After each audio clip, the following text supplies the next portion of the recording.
Hello friends, कैसे हैं आप लोग। उम्मीद है आप लोग बहुत अच्छे होंगे। फ्रेंड्स, आप सभी का हमारे YouTube channel AK education squad में स्वागत है। और फ्रेंड्स, आज के जो हमारे क्वेश्चन है वो लगभग 40 क्वेश्चन है, ठीक है।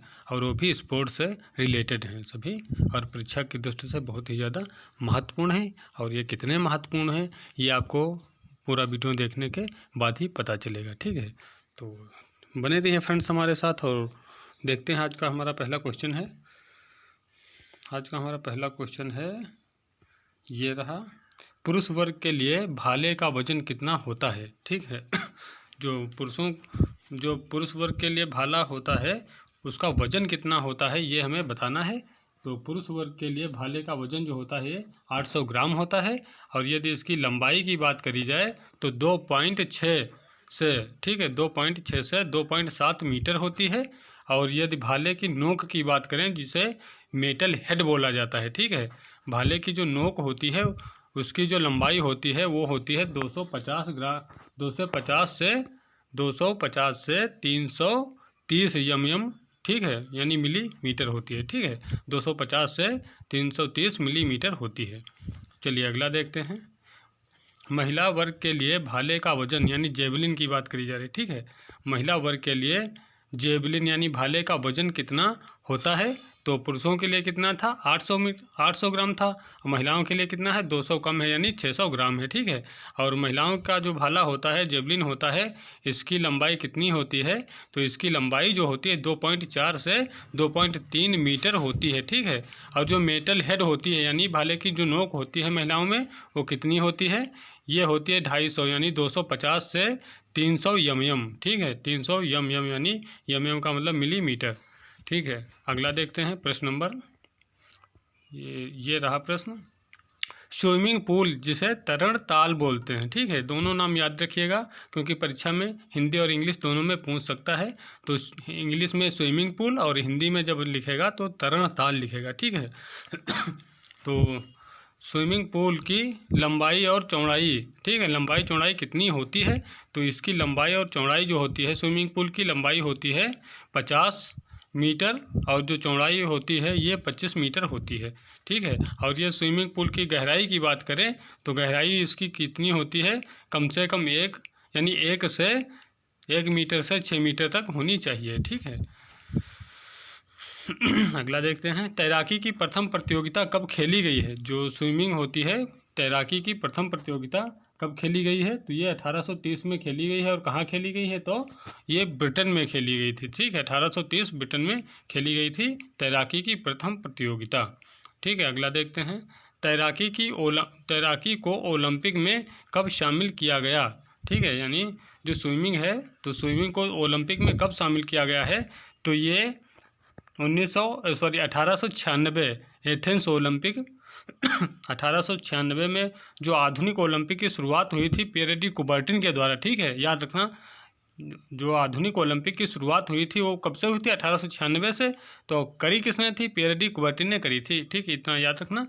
और हमारा क्वेश्चन क्या बन रहा है, तैराकी को ओलंपिक में कब शामिल किया गया। तो कहने का मतलब यह है जो पहले आधुनिक ओलंपिक हुए थे उसी पहले जहाँ से इनकी शुरुआत हुई थी उसी ओलंपिक से तैराकी को इसको शामिल कर लिया गया था ओलंपिक के अंदर, ठीक है।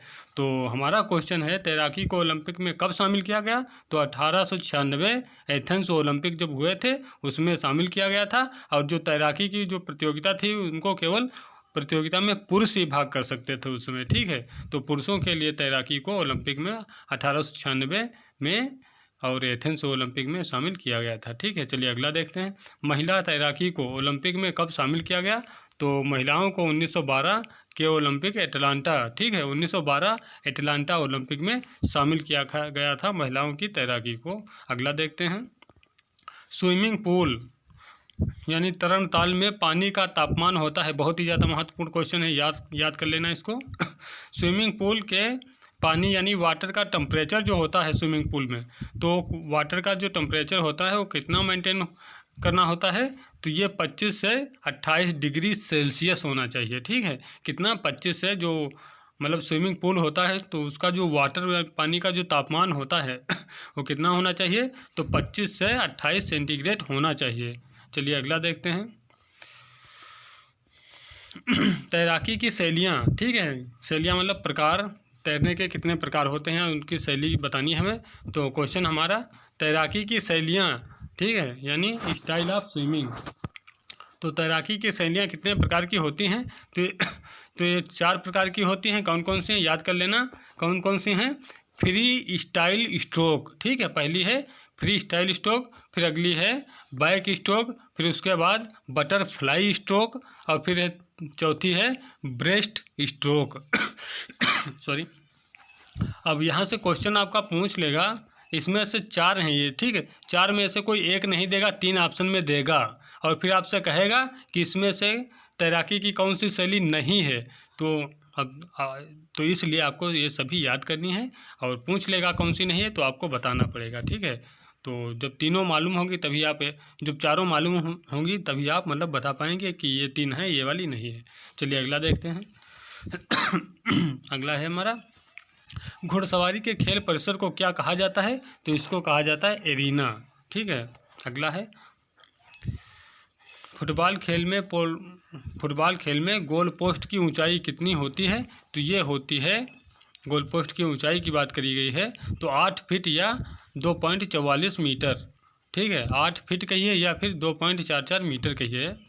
ये इसकी गोल पोस्ट जो होता है फुटबॉल में, ठीक है, जहाँ पे गोल किया जाता है वो गोल पोस्ट की बात की जाती है, जिसमें गोल किया जाता है। तो गोल पोस्ट की ऊंचाई की बात करें तो 8 फीट या 2.44 मीटर हो जाएगी, ठीक है। अब यदि उसकी चौड़ाई की बात करें तो चौड़ाई हो जाएगी इसकी 24 फीट, या फिर गज में बात करें तो 8 गज, या फिर मीटर में बात करें तो 7.32 मीटर हो जाएगी, ठीक है। और यदि गोल पोस्ट जो होता है उसका जो व्यास होता है, ठीक है, गोल पोस्ट का जो व्यास होता है वो कितना होता है? वो होता है 5 इंच, ठीक है। यदि पूछ ले आपसे कि गोल पोस्ट का जो रंग होता है किस रंग से रंगा होता है तो सफ़ेद रंग होता है गोल पोस्ट का। चलिए उम्मीद करें समझ में आया होगा। अगला देखते हैं, फुटबॉल गेंद का वजन होता है। तो फुटबॉल गेंद का जो वजन होता है, एक स्टैंडर्ड वैल्यू जो है इसकी, तो 410 से 450 ग्राम होती है। और इसकी यदि औंस में बात करें वजन तो 14 से 16 औंस होती है। और यदि फुटबॉल के परिधि की बात करी जाए तो 27 से 28 इंच होती है। यदि इसकी परिधि की जो सेंटीमीटर में बात की जाए तो ये हो जाएगी आपकी 68 से 70 सेंटीमीटर, ठीक है। कितनी हो जाएगी परिधि, कितनी होगी, कितनी हो जाएगी ये 27 से 28 इंच हो जाएगी। यदि सेंटीमीटर में कहता है तो 68 से 70 सेंटीमीटर हो जाएगी। और यदि बात करें इसकी, जो क्वेश्चन आता है कि फुटबॉल गेंद का जो एयर प्रेशर है, हवा का दाब होता है वो कितना होता है? तो ये हो जाएगा आपका 0.66 से 1.1 kg प्रति सेंटीमीटर स्क्वायर, ठीक है। इसको रिपीट कर देते हैं एक बार। जो फुटबॉल की गेंद का जो हवा का दाब होता है वो कितना होता है? तो ये हो जाएगा 0.66 से, यानी 0.66 से 1.1 kg प्रति सेंटीमीटर स्क्वायर, ठीक है। याद रखना बहुत ही ज़्यादा महत्वपूर्ण है। अगला देखते हैं, गोला फेंक यानी 60 फुट के सेक्टर, ये गोला फेंक है, ठीक है। गोला फेंक जिसे हम इंग्लिश में 60 फुट कहते हैं, ठीक है। क्या कहते हैं? 60 फुट कहते हैं। गोला फेंक के सेक्टर का कोण कितना होता है? तो ये कोण का जो सेक्टर, मतलब गोला फेंक के जो सेक्टर का कोण बनता है वो कितना होता है? ये 34.92 डिग्री होता है, ठीक है। कितना होता है? 34.92 डिग्री होता है।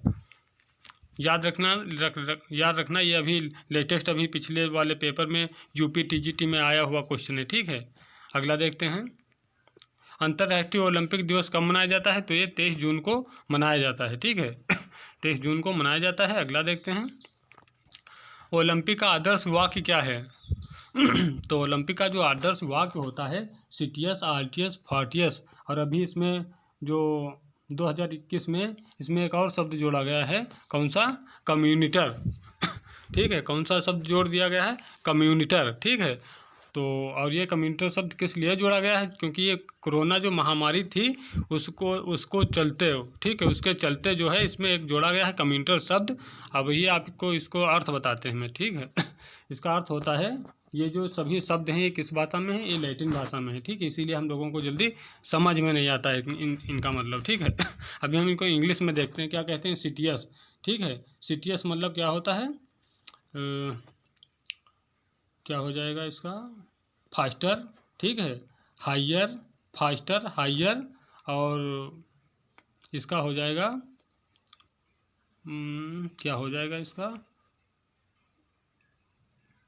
इसको देख लेते हैं भी, एक थोड़ा कुछ याद नहीं है इसमें, थोड़ा माइंड से उतर गया, इसको हम देख लेते हैं। इस प्रकार CTS का मतलब होता है तेज, ठीक है, CTS का मतलब होता है तेज, RTS का मतलब होता है ऊंचा यानी उच्चतर, और फार्टियस का मतलब होता है बलवान, ठीक है बलवान। और जो एक कम्यूनिटर होता है इसका मतलब होता है टुगेदर, ठीक है, टुगेदर होता है, इसका मतलब होता है इकट्ठा या एक साथ, ठीक है।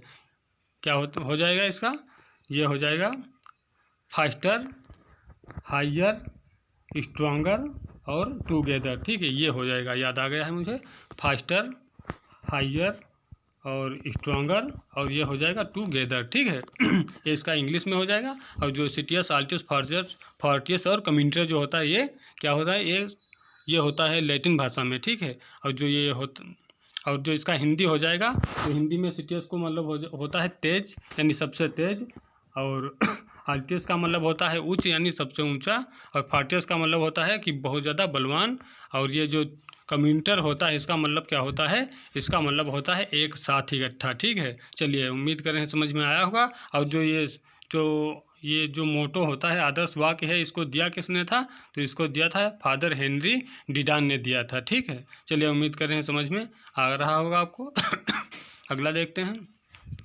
गोला फेंक जिसे शॉटपुट कहा जाता है, ठीक है। गोला फेंक इवेंट में पुरुष वर्ग के लिए गोले का वजन कितना होता है, तो गोला फेंक इवेंट में पुरुष वर्ग के लिए यानी पुरुषों के लिए गोले का वजन जो होता है, शॉटपुट का वजन जो होता है वो कितना होता है आपने बताना है।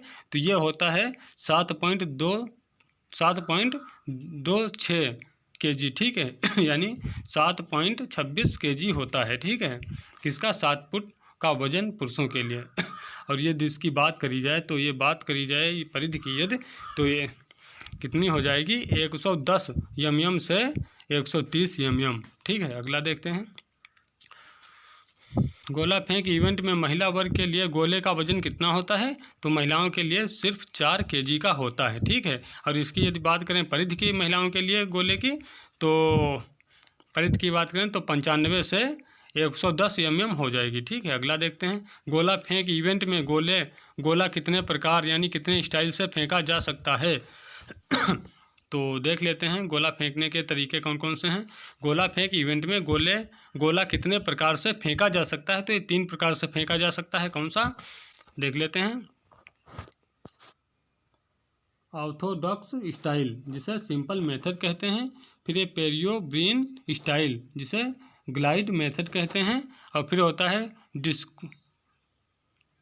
डिस्को पुट स्टाइल, ठीक है कौन है, डिस्को पुट स्टाइल जिसको रोटेटरी मेथड कहा जाता है, ठीक। ये 3 थोर क्या हैं, ये मतलब गोला फेंकने के स्टाइल हैं, तरीके हैं, ठीक है। कौन कौन से हैं, ऑर्थोडॉक्स स्टाइल, ठीक है, जिसे सिंपल मेथड भी कहा जाता है, ठीक है। फिर पेरियोब्रेन स्टाइल जिसको ग्लाइड मेथड भी कहा जाता है, और फिर उसके बाद जो लास्ट वाली है डिस्को पुट स्टाइल जिसे रोटेटरी मेथड भी कहा जाता है, ठीक है। चलिए, याद रखना, परीक्षा में पूछेगा कि इसमें से कौन सी नहीं है तो आपको बताना पड़ेगा, ठीक है और या पूछ लेगा कौन सी है, तो इसलिए आपको सभी याद रखना है, ठीक है। अगला देखते हैं, क्रॉस वेबर टेस्ट से क्या मापा जाता है, तो क्रॉस वेबर टेस्ट से क्या मापते हैं, न्यूनतम मांसपेशी क्षमता मापते हैं, ठीक है। क्रॉस वेबर टेस्ट से क्या मापा जाता है, तो न्यूनतम मांसपेशी क्षमता मापी जाती है। और यदि बात करी जाए क्रॉस वेबर टेस्ट जो खोजकर्ता थे इसके, मतलब पूछा जाए किसने विकसित किया था या किसने खोजा था क्रॉस वेबर टेस्ट को, तो ये थे हंस क्रॉस, ठीक है, हंस क्रॉस, और इनके एक साथी थे सोंजा वेबर, सॉरी, ठीक है, हंस क्रॉस व सोंजा वेबर, इन दोनों लोगों ने इसको कब खोजा था, 1954 में खोजा था, ठीक है। चलिए अगला देखते हैं, क्रिकेट का पितामह किसे कहा जाता है, तो WG ग्रेस को कहा जाता है, ठीक है। और यदि बात करें भारत में, तो भारत में जो क्रिकेट का पिता है उसको कौन है, तो CK नायडू हो जाएंगे भारत में, ठीक है। यदि विश्व में बात करें क्रिकेट के पितामह की, तो WG ग्रेस हो जाएंगे। और यदि भारत में पूछा जाए कि क्रिकेट का पितामह कौन है, तो CK नायडू हो जाएंगे, ठीक है। अगला देखते हैं, क्रिकेट में कुल कितने नियम होते हैं? तो क्रिकेट में कुल 42 नियम होते हैं, 42 नियम होते हैं, रूल्स। ठीक है, अगला देखते हैं। क्रिकेट पिच की लंबाई कितनी होती है? ठीक है, क्रिकेट पिच की जो लंबाई होती है वो कितनी होती है, तो ये हमें बताना है। यानी दोनों स्टंपों के बीच की जो दूरी होती है उसको उसको पिच बोला जाता है। ठीक है, तो वही क्वेश्चन आता है, क्रिकेट पिच की लंबाई कितनी होती है? तो लंबाई की बात करें यदि गज में तो 22 गज हो जाएगी, यदि फिट में बात करें तो 66 फिट हो जाएगी, यदि मीटर में बात करें तो 20.12 मीटर यानी 20.12 मीटर हो जाएगी। तीनों में आपने याद कर लेना है, जो भी आ जाए परीक्षा में उसको लगा देना धीरे से। अगला देखते हैं, इंडियाना मोटर फिटनेस टेस्ट। ठीक है, क्या है question? Indiana motor fitness test कब विकसित किया गया? तो ये किया गया है 1943 में। और ये है क्या, इससे क्या मापते हैं? इससे मोटर फिटनेस टेस्ट है एक प्रकार का। ठीक है, क्या है? मोटर फिटनेस टेस्ट है। कौन सा? Indiana motor fitness test. ठीक है, इस और होता क्या है? मोटर फिटनेस टेस्ट होता है, इसमें जो है जो फिजिकल जो एक्टिविटीज़ होती हैं उनकी जो योग्यता होती है, ठीक है, शारीरिक जो क्रियाकलाप होते हैं हमारे शरीर के, यानी फिजिकल एक्टिविटीज़ की जो योग्यता होती है उसको मतलब चेक किया जाता है इसमें। ठीक है, फिजिकल एक्टिविटीज़ की जो योग्यता होती है उसे चेक किया जाता है, उसका टेस्ट किया जाता है। चलिए अगला देखते हैं। और बाकी इसमें बता दें कई प्रकार के जो ये मोटर फिटनेस टेस्ट होता है। ठीक है, मोटर फिटनेस टेस्ट जो होता है इसमें कई प्रकार के मतलब टेस्ट किए जाते हैं, जैसे उठक बैठक हो गया, सिटअप हो गया, पुलअप हो गया, पुशअप हो गया, रनिंग हो गई, ये कई प्रकार के इसमें टेस्ट होते हैं। ठीक है, तो और व्यायाम कई प्रकार के होते हैं, सब इसमें किया जाता है। तो इसलिए इसको आप एक सीक्वेंस में कह सकते हैं क्या, कि जो फिजिकल एक्टिविटीज़ होती हैं उनकी योग्यता जो है उस योग्यता का टेस्ट किया जाता है।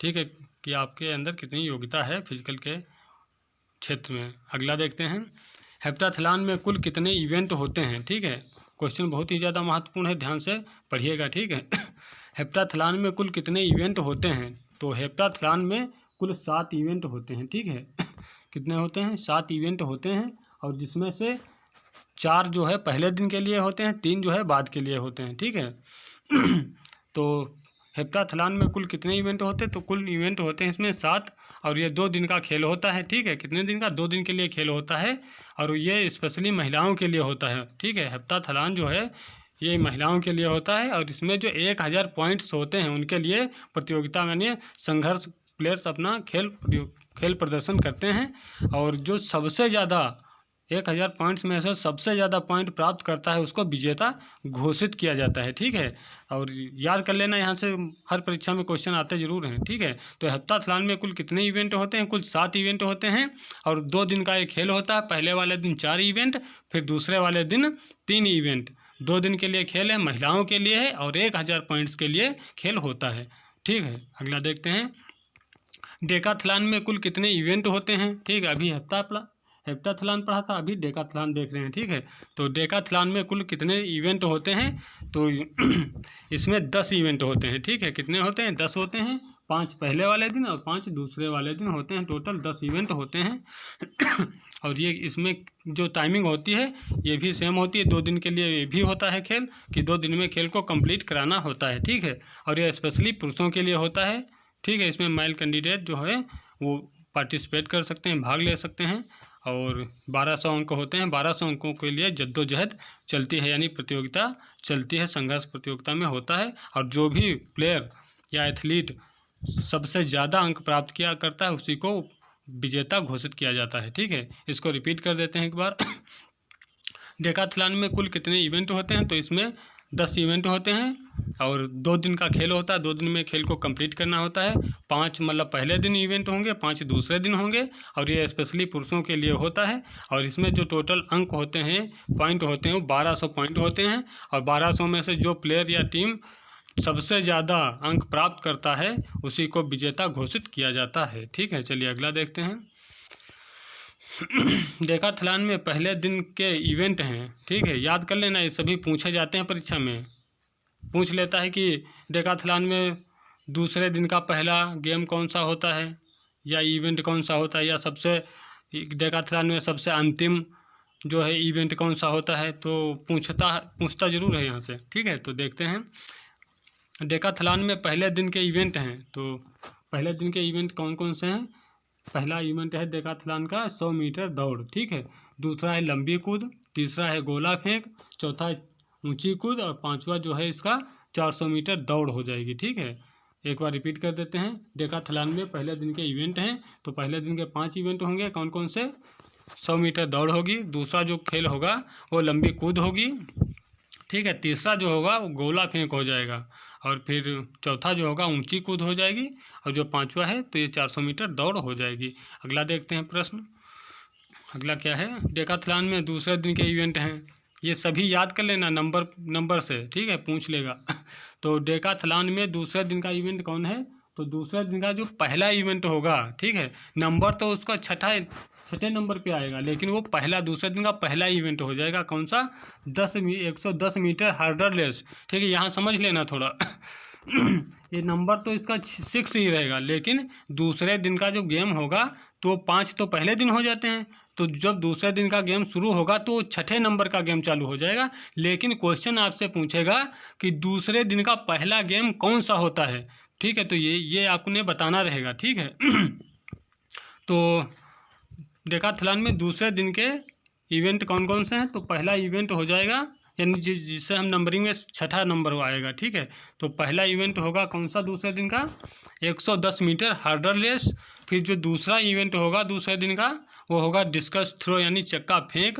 और फिर ये जो तीसरा हो जाएगा पोल वाल्ट, यानी बांस कूद जिसे बोलते हैं, ठीक है, पोल वाल्ट हो जाएगा, जिसे लग्गा कूद भी बोलते हैं, बांस कूद भी बोलते हैं पोल वाल्ट को। और अगला जो होगा गोला फेंक, ठीक है, क्या हो जाएगा, यानी 60 फुट, ठीक है, गोला फेंक हो जाएगा। और चौथा और जो पांचवा होगा वो 1500 मीटर दौड़ होगी, ठीक है। चलिए, उम्मीद कर रहे हैं समझ में आया होगा। इसको एक बार रिपीट कर देते हैं, जो डेकाथलॉन के दूसरे दिन का गेम कौन कौन से हैं। तो दूसरे दिन का जो पहला गेम होगा वो 110 मीटर हर्डल रेस हो जाएगा। जो दूसरा गेम होगा दूसरे दिन का वो डिस्कस थ्रो हो जाएगा, और डिस्कस थ्रो हो जाएगा। और जो तीसरा होगा पोल वाल्ट हो जाएगा, और जो चौथा होगा वो भाला फेंक हो जाएगा। और जो भी लास्ट वाला होगा यानी तो वो हो जाएगा 1500 मीटर दौड़, ठीक है।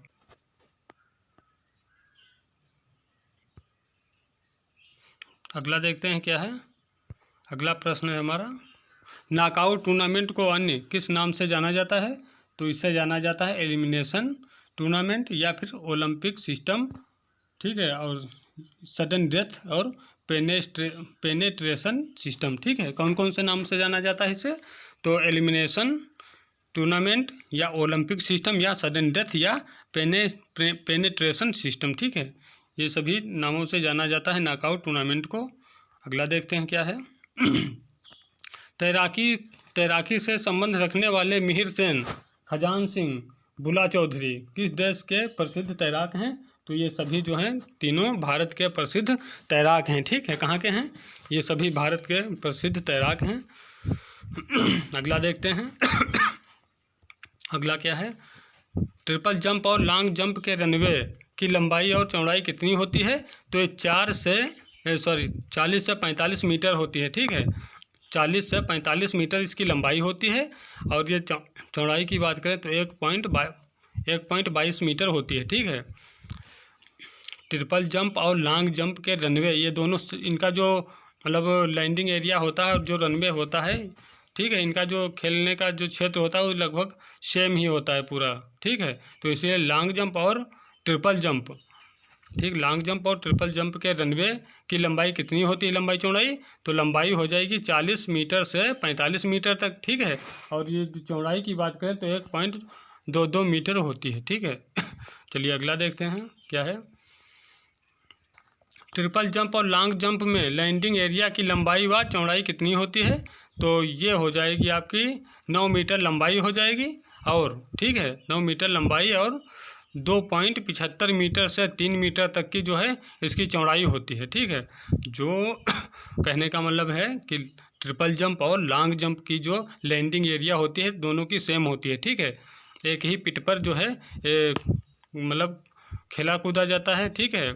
जो पिट होती है इसकी ये सेम होती है, लैंडिंग पिट जो होती है सेम होती है दोनों की, लॉन्ग जंप और ट्रिपल जंप की, ठीक है। तो इसीलिए मैंने दोनों को एक ही में ऐड कर दिया है, ठीक है।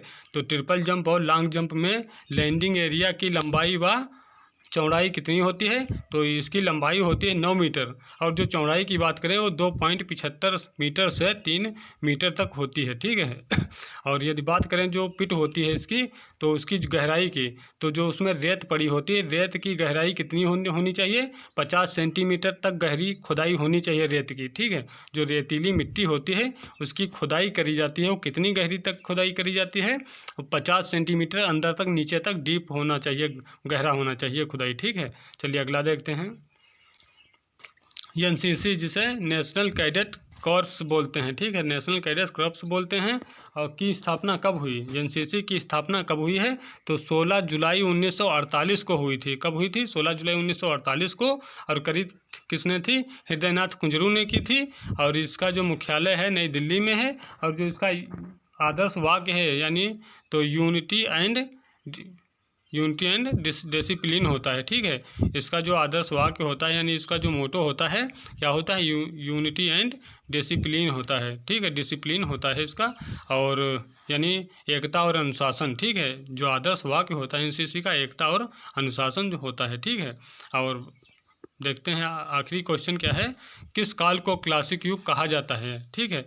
आपने हमें कमेंट में बताना है कि किस एज को, किस काल को, ठीक है, क्लासिक युग कहा जाता है, क्लासिक एज कहा जाता है किस काल को, ठीक है। तो चलिए फ्रेंड्स, उम्मीद करें सारे क्वेश्चन आपको अच्छे लगे होंगे, और मिलते हैं फिर अगले वीडियो में। इसी प्रकार के वीडियो और पाना चाहते हैं और अभी तक हमारे चैनल पर यदि नए हैं तो चैनल को सब्सक्राइब करिए, लाइक करिए, शेयर करिए अपने यार दोस्तों में। और मैं इसी तरह के डेली वीडियो अपलोड करता रहता हूं, और अभी तक चैनल पर नए हैं तो सब्सक्राइब कर लेना, ठीक है। तो मिलते हैं कल फिर अगले नए वीडियो में नए टॉपिक के साथ। तब तक के लिए जय हिंद, जय भारत।